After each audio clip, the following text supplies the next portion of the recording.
नमस्कार मित्रांनो, मी राज शेखर परब आणि आपण पाहतात जनसामान्यांचा बुलंद आवाज रायगड टुडे मराठी। खालापूर तालुका शिक्षण प्रसारक मंडळ म्हणजेच KTSP मंडळ हे महाराष्ट्रातली एक नावाजलेली शिक्षण संस्था आहे, परंतु सध्या या शिक्षण संस्थेला भ्रष्टाचाराच्या कॅन्सरने विळखा घातलेला आहे।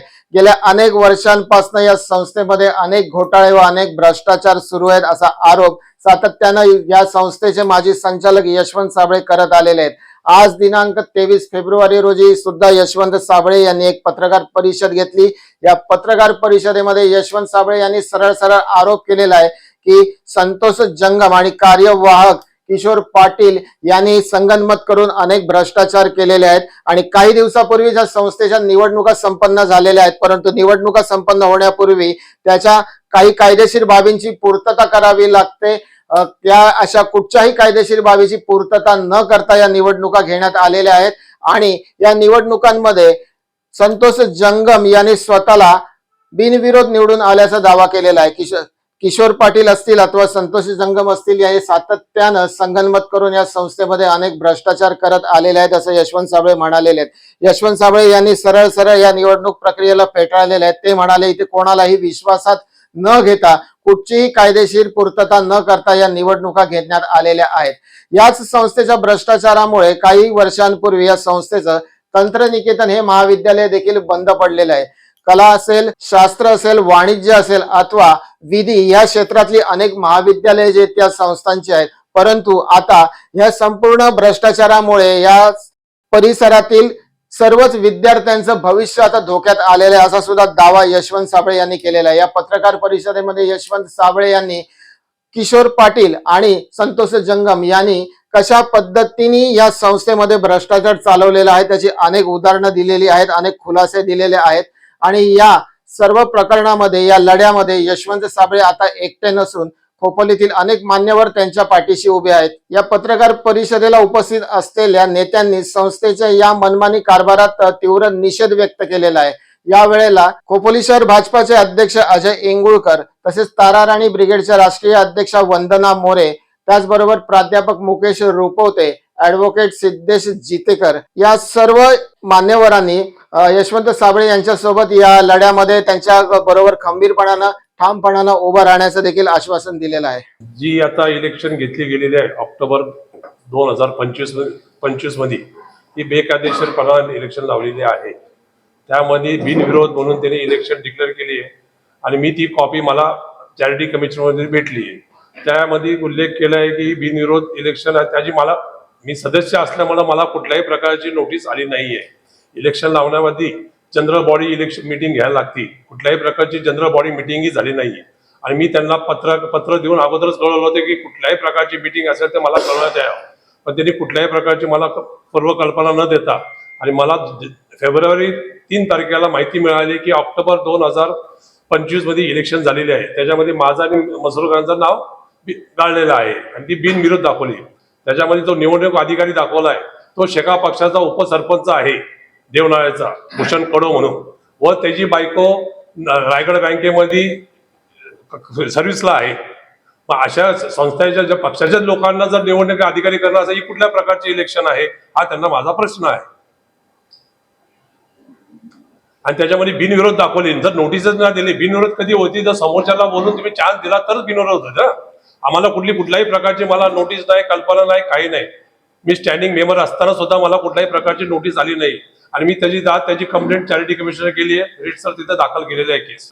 भ्रष्टाचाराच्या बाबतीत सगळ्या पेपर आणलेला आहे।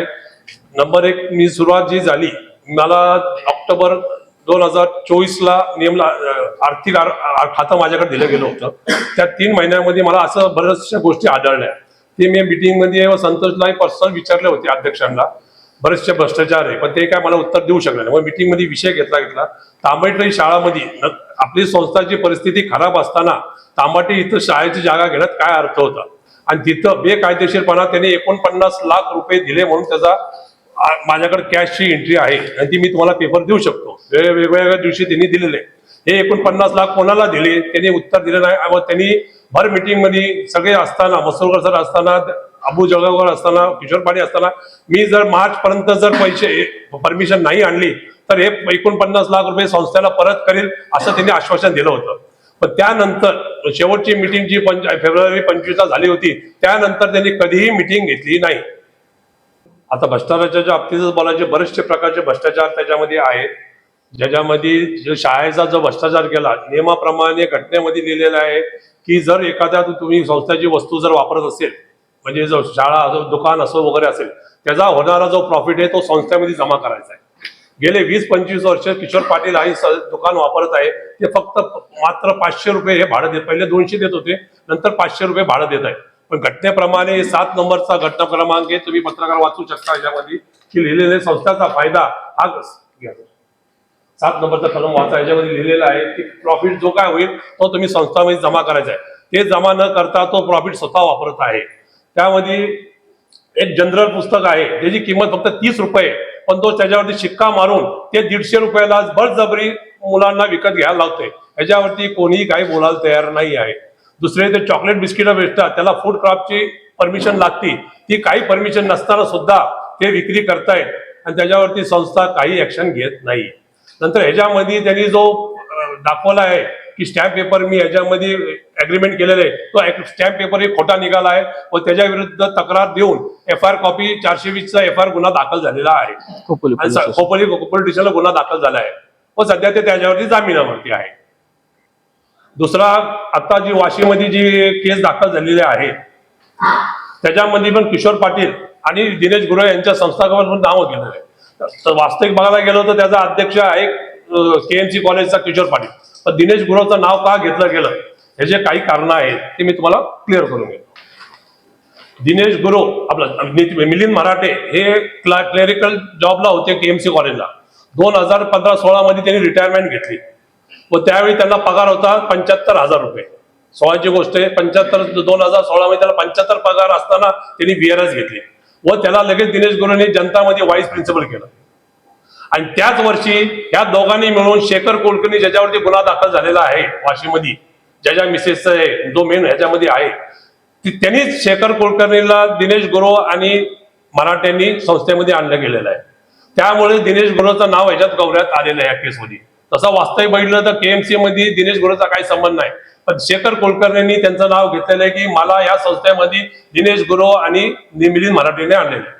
आणि एकाच संस्थेमध्ये हा मिलिंद मराठे 2 पगार घेतोय, त्याला पेन्शन सुद्धा भेटते KMC कॉलेजचा आणि प्लस तो व्हाईस प्रिन्सिपल म्हणून पगार घेतोय. म्हणजे किती प्रकारचा हा भ्रष्टाचार, त्याला लिमिट नाहीये. दुसरा, जे आता आम्हाला मी जो वर्षभर होतो तिथं डोनेशन वेगवेगळ्या प्रकारचे डोनेशन तिकडे येतात, तर 2 कोटीच्या वरती डोनेशन येतं. मला जर त्यांनी मला संतोष जंगमनी पत्र देऊन मला हिशोब मागितला होता व तो हिशोब मी त्याला रायटिंग मध्ये दिलेला आहे, पण जेव्हा मी त्यांना हिशोब मागितला एवढ्या वर्षाचा ते मला देऊ शकले नाही आणि त्याला मी रितसर फी भरा पण तयार होतो, पण त्यांनी मला कुठल्याही प्रकारचं उत्तर दिलं नाही. आज भारतीय जनता पार्टी शहराध्यक्ष या नात्याने आम्ही हा जो भ्रष्टाचार झालेला आहे आणि ह्या FIR मध्ये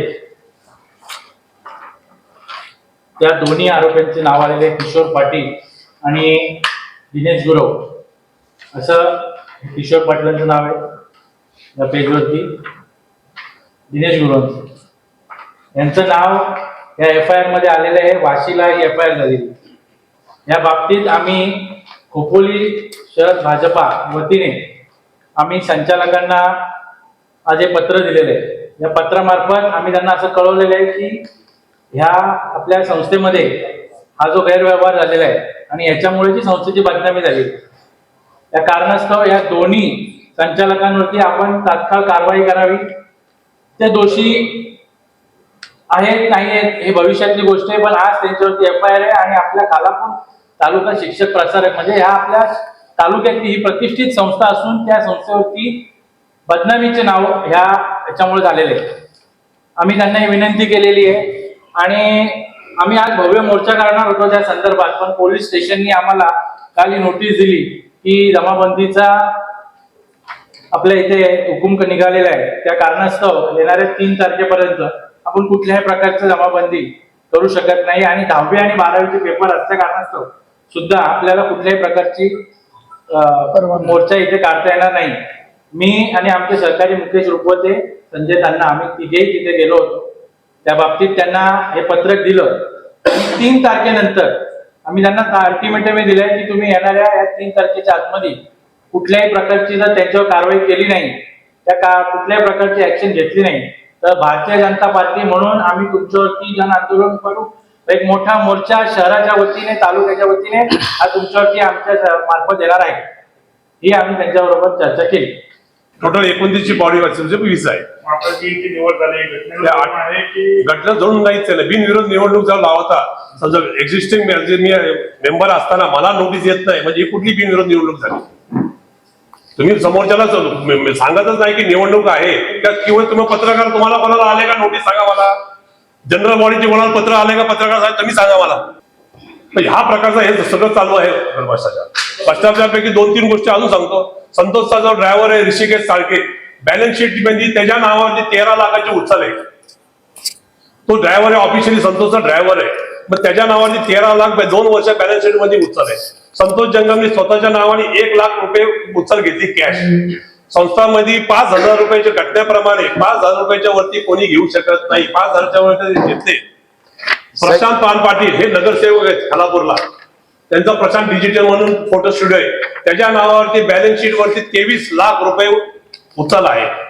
मग असे एवढे 23 लाखाचे कुठले फोटो काढले? तुमचं तरी 23 लाखाचं बिल येईल का सांगा मला.